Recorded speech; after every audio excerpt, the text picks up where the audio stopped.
You ask Tiger to solve.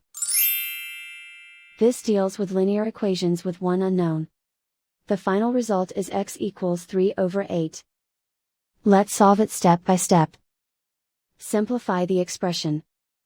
Expand the parentheses. Multiply the coefficients. Simplify the arithmetic.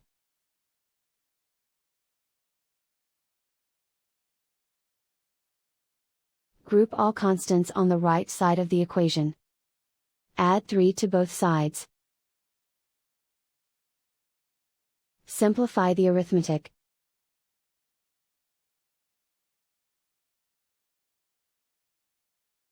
Isolate the x. Divide both sides by 8. Simplify the fraction.